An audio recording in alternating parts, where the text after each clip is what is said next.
Hello friends, welcome to shorthand super fast writers. दोस्तों, अभी तक आपने इस चैनल को सब्सक्राइब नहीं किया है तो सब्सक्राइब कर लें और बेल आइकन को दबाएं डेली शॉर्ट हैंड डिक्टेशंस के लिए। और इस तरह के और भी डिक्टेशंस के लिए आप प्लेलिस्ट पर जा सकते हैं। शुरू करते हैं आज का dictation. Transcription number 349 volume number 16 से एसएससी स्टेनोग्राफर ग्रेड सी के लिए। Be ready. 10 seconds, 5 seconds, start. Mr. Deputy Chairman, sir, before I continue further, I would like to offer you my wholehearted congratulations on your re-election to this high office. Sir, the spectre of inflation has been raised. It is said that the monster of inflation is raising its hideous head and that there must be an effort all around to bring down prices. I would like to examine whether there is any justification for raising such a scare and whether there is any inflationary pressure at all on our economy. A false alarm has been raised by our critics to hamper our development expenditure and the development of our economy. While we must maintain a watchful approach, a cautious approach with a view to developing our economy and implementing our plans, an alarmist approach will only mean that we hamper the growth of our economy and our development expenditure. I admit that there has been of late a rise in prices. Now we have to examine whether this rise in prices is due to inflationary pressures. We all know that this is the peak season when there is the greatest demand for money in our economy. This demand for money is due to two factors at the present moment. It is due partly to the rise in our economic activity and partly due to seasonable factors. The figures of money supply, which have stood at rupees 2150 crores at the end of March, may taper off to rupees 2000 crores after the busy season is over. We have to see whether this supply of money is at all inflationary. When I feel is that in times to come, when the products reach the market, the supply of goods will match the money supply position. But we can also examine, apart from the money supply position, the rise in the prices itself. The current statistics reveal that there has been a rise in the prices of food articles, industrial raw materials, and semi manufactured articles, but there has been a steady price for the manufactured articles. Now, I am sure that the House will agree with me that we must maintain a certain parity in our economy between the agricultural products and the manufactured articles. We should see that our agriculturists don't suffer from our economic policies. We must examine whether the parity that is in existence today is a correct one.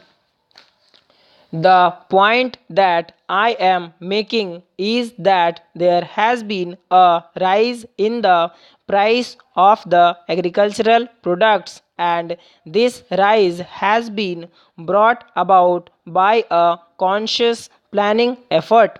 But there is no question of alarm for this rise in the price of the agricultural products, because as compared with pre-war levels of price index between the agricultural products and the manufactured articles, the price which the agriculturist gets for his produce is still 3% against him.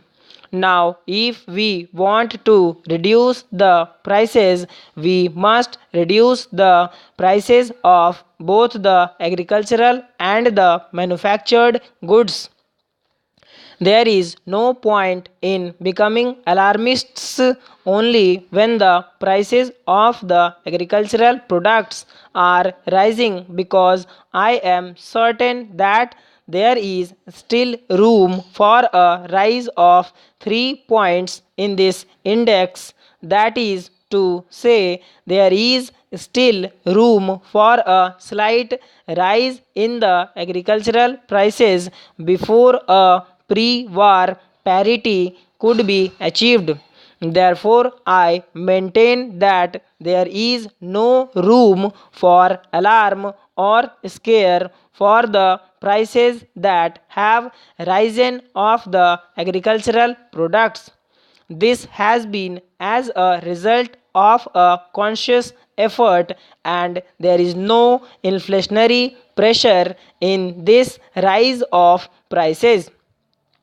Now, I also maintain that we should keep a watchful eye, and we should not be complacent, because it is not my intention to advocate inflation.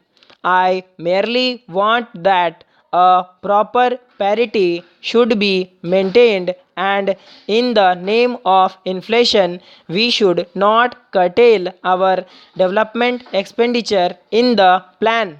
But for keeping this economy steady, we have to see that the supply of goods and services keep on increasing with the demand that is made on them with the rise in our economy, and we should not hesitate if there is a necessity to whittle down even our foreign resources and import large quantities of food in order to keep the prices down when our production of rice has not been better than last year, and our rabi crop will not be as good as last year.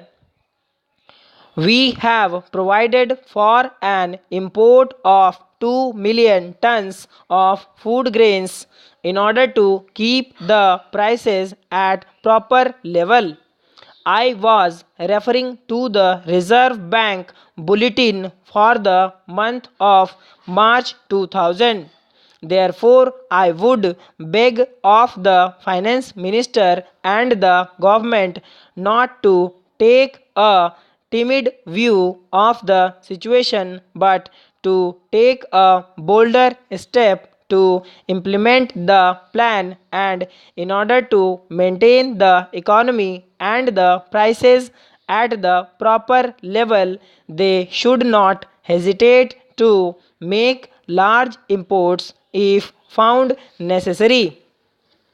Sir, I was saying that the Indian Airlines Corporation is running at a great loss, and the scheme that has been prepared does not promise any improvements in the earning capacity of the airlines corporation. when we are embarking on our expansion scheme, the result may be that if due care is not taken in the beginning and if standardization is not introduced, the losses may mount up. Thus, more of the taxpayers' money may be wasted in the airlines corporation. Therefore, sir, I would request the Honorable Minister to be very careful and scrutinize all the expenditure incurred with respect to the Indian Airlines Corporation and the Aviation Department and see that there is no waste. Sir, the Honorable Finance Minister in his budget speech wanted great care to be taken so that there was no wastage in the government's expenditure. I would in this connection like to know from the minister in charge of this bill what. Thanks for watching. Do like, subscribe and share.